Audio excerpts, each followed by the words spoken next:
simulates what happens on the job and in work. And that's why we do this kind of a simulated session. So what are some things that you've learned about how you work together and how you've tackled the problem already that you might also be able to apply back at work? So let's start over here this time. What have you learned, or what could you have done better? We could have taken a little longer in terms of some of our actions to optimize them. Okay. We were pressured by the time frame of an hour, Yes. an hour and a half to get it done. Yes. And in at least one case, I think we didn't optimize it as much as we could. And so what happened as a result when you started to give me an action and maybe it wasn't thought through? What did I do? Yeah, I asked some questions and prompted. So that's where some coaching came into play. Well, what's your plan? Have you thought that through? What's the impact? So some of those questions, you were very quick to act, which is good. Sometimes we're too quick to act and we don't think it through. What did you learn at the back here? What were some things you could have done differently or better? We thought we could have been more decisive actually initially. Okay. And maybe, so collaboration was very, very valuable, but we needed to designate somebody as the go-to, like the one who would be decisive and listen, take it all in and move us. Okay. So that collaboration was useful, but it slowed us down. All right. And it caused us to overlook a good suggestion. Interesting. Because we were... Because you were so busy hearing and trying to get everybody? We missed an important one that was early on, which was brought by Rossi to close the hatches. Okay. Nice. And okay. And that happens sometimes with collaboration. We're so focused on the process and making sure that everybody is heard and everybody gets a moment for themselves that we don't actually dig deeper or layer on that. We're going to come back to that in a couple minutes. Nicely done. What did you learn over here? What could you have done differently or better at this point? So, I think go ahead. Well, we couldn't figure out how to get the patients up. We were not paying attention to the context. They were all assured that we couldn't sing and we couldn't get the patients. I didn't get it. Perfect. So, I mean, this ship was unsinkable, right? I'm going to say patience. Your passenger's context was that this ship was unsinkable and it's the middle of the night, so you were told, go away, leave me alone, let me sleep, go do your job. Your passengers weren't very cooperative because in their world, this couldn't happen and the ship couldn't sink. So how did you create context for your passengers? I'm going to go over here. So you've got a few cards on your table, which for context. What are some of the things you did to create context? I can't remember. We Poured got water on the floor. water on the floor. Okay. After much It's coaching, right? It's good. It's good. Yeah. So you put water on the floors. Why does putting water on the floors help your passengers to get that there's something wrong? Shouldn't be there. Sinking means there's water coming in, right? So anything that you can do with the senses, if they can hear it, they can see it, they can feel it, they can smell it. Did anybody light fire?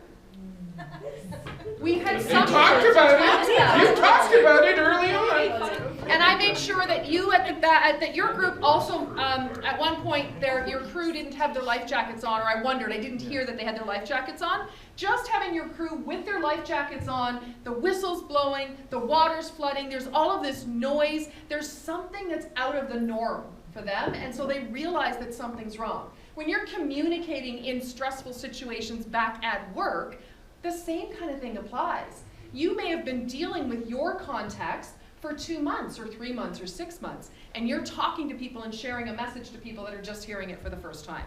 And now imagine how your roles shift as you go through this program and you start to explore your leadership potential and a broader sense of being a chief officer of more.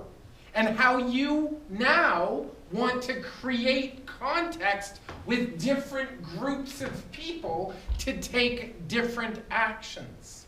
This distinction will serve you well as chief officers over the course of your career. Remember it. Sink it in tonight. And remember, how do I create context? What can they see, hear, smell, taste, and touch? And financial statements are red on the bottom for a reason. So if you're trying to save 2 cents by printing only in black and white, you're losing context. You want big 40-point red font for every one of those divisions. You want those numbers up so people can see them. You want them to feel that emotional connection and the context so that they take action. And the other piece is the story around the numbers that helps to create the context. So, yes, the number in red is important, and what's the impact? So for a lot of you, when I went back to your tables to say, what's the impact of that, or what happens, or think it through, it's more than the numbers, it's the story around the numbers that helps you make better decisions and helps you communicate with more context. And let's go one step further. Many of you gathered your crew together in a room to brief them and then let them sit in there for a long period of time, wondering why the entire office was called into a boardroom for a meeting and then there was silence. The outcome of that is what? Nothing. Rumors, fear. People are in there updating their LinkedIn page, saying available, take me now, something's going on. And they have to create a story. So what is the story? As leaders now, what is the story that you tell them, and more importantly, that you tell your direct reports to tell customers, to tell crew? If you don't tell them the story to tell, who's in control of the story? They are, not you. This is a context shift for you during this program. Fair? Yes.